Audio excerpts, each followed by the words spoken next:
नमस्कार. राज्यातील शेतकरी बांधवांसाठी एक खूप खूप महत्त्वाची आणि तातडीची बातमी आहे. अनेक दिवसांपासून ज्याची वाट बघितली जात होती त्या पीक विम्याच्या रकमेबद्दल एक मोठी घोषणा झालेली आहे. चला तर मग याबद्दल सगळं सविस्तरपणे समजून घेऊया. हो, अगदी बरोबर ऐकलं. ज्या पीक विम्याच्या पैशांची शेतकरी आतुरतेने वाट पाहत होते ती रक्कम आता थेट त्यांच्या बँक खात्यात जमा व्हायला सुरुवात झाली आहे. सरकारने ही मोठी घोषणा केली आहे आणि त्याची अंमलबजावणीसुद्धा अगदी वेगाने सुरू झाली आहे. आणि ही काही साधीसुधी घोषणा नाहीये. ही माहिती थेट उपमुख्यमंत्री देवेंद्र फडणवीस यांनी दिली आहे. त्यामुळे या घोषणेला एक वेगळंच महत्त्व आहे. अनेक महिन्यांपासून थांबलेली ही प्रक्रिया आता पुन्हा एकदा गतिमान झाली आहे. म्हणजे बघा, ही फक्त एक घोषणा नाहीये, तर प्रत्यक्ष कामाला सुरुवात झाली आहे. खुद्द उपमुख्यमंत्र्यांनीच आश्वासन दिलंय की हा निधी थेट शेतकऱ्यांच्या खात्यात जमा करण्याची प्रक्रिया एकदम वेगाने पूर्ण केली जाईल.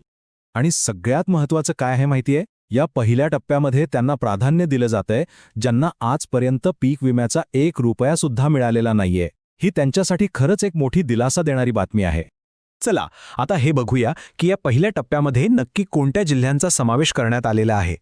सरकारने नुकसानीची तीव्रता लक्षात घेऊन 15 जिल्ह्यांना यात प्राधान्य दिलं आहे. तर या पहिल्या टप्प्यात 15 जिल्हे आहेत. कोणते आहेत ते? तर धुळे, नाशिक, लातूर, चंद्रपूर, गडचिरोली, बीड, रत्नागिरी, सिंधुदुर्ग, सोलापूर, अमरावती, अकोला, यवतमाळ, नागपूर, वाशिम आणि भंडारा. म्हणजे बघा, विदर्भ, उत्तर महाराष्ट्र आणि कोकण जिथे जास्त नुकसान झालं होतं तिथे आजपासूनच मदत पोहोचवण्याचे आदेश दिलेले आहेत. जरा एक क्षण थांबा आणि ही यादी नीट तपासा. जर आपला जिल्हा या यादीत असेल तर ही खूपच चांगली बातमी आहे. आणि समजा नसेल तरी काळजी करायचं काही कारण नाही, कारण पुढच्या टप्प्यात बाकीच्या सगळ्या पात्र शेतकऱ्यांपर्यंत पैसे पोचणारच आहेत. बरं, जिल्ह्यांसोबतच सरकारने अजून एक महत्त्वाची यादी जाहीर केली आहे. ती म्हणजे बँकांची. मागच्या वेळेस पैसे मिळायला ज्या अडचणी आल्या होत्या ना, त्या टाळण्यासाठी हा निर्णय घेतलाय. तर कोणत्या बँका आहेत? या स्टेट बँक ऑफ इंडिया आहे, bank of Maharashtra, bank of India, HDFC bank, ICICI bank, Kotak Mahindra bank, Punjab national bank आणि बँक ऑफ बडोदा यांसारख्या मोठ्या बँकांमार्फत हे पैसे थेट खात्यात येणार आहेत. आणि त्यांना सूचना पण दिल्या आहेत की सगळं व्यवस्थित पार पाडावं. तर मग एकदा तपासून घ्या की आपलं बँक खातं यापैकी कुठल्या बँकेत आहे, म्हणजे खात्री पटेल की पैसे जमा व्हायला काही अडचण येणार नाही. ठीक आहे, जिल्हे बघितले, बँका बघितल्या. आता ही सगळी प्रक्रिया नक्की काम कशी करणार आहे आणि याला किती वेळ लागेल हे समजून घेऊया. तर बघा, ही सगळी प्रक्रिया 3 दिवसांची आहे. आज म्हणजे पहिल्या दिवशी त्या 15 जिल्ह्यांमध्ये पैसे जायला सुरुवात झाली आहे.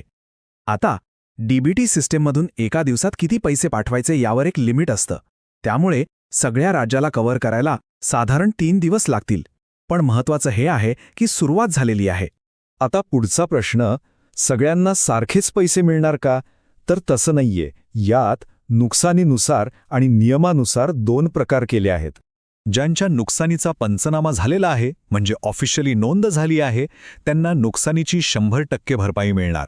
आणि बाकी जे पात्र शेतकरी आहेत त्यांना सरकारी नियमांप्रमाणे 75% रक्कम मिळेल. आणि हो, ज्यांना आधीच थोडी रक्कम मिळाली आहे त्यांना आता उरलेली रक्कम दिली जाईल. ही मदत पिकानुसार पण थोडी वेगवेगळी आहे. सगळ्यात जास्त मदत भात पिकासाठी जाहीर झाली आहे. सोयाबीन आणि कापूस उत्पादकांसाठी राज्य आणि केंद्र सरकार दोघे मिळून मदत देणार आहेत. आणि मूग, तूर यांसारख्या पिकांसाठी एक वेगळा निधी ठेवण्यात आलेला आहे. आणि एक गोष्ट लक्षात ठेवा, पुढचे 24 तास खूप महत्त्वाचे असणार आहेत.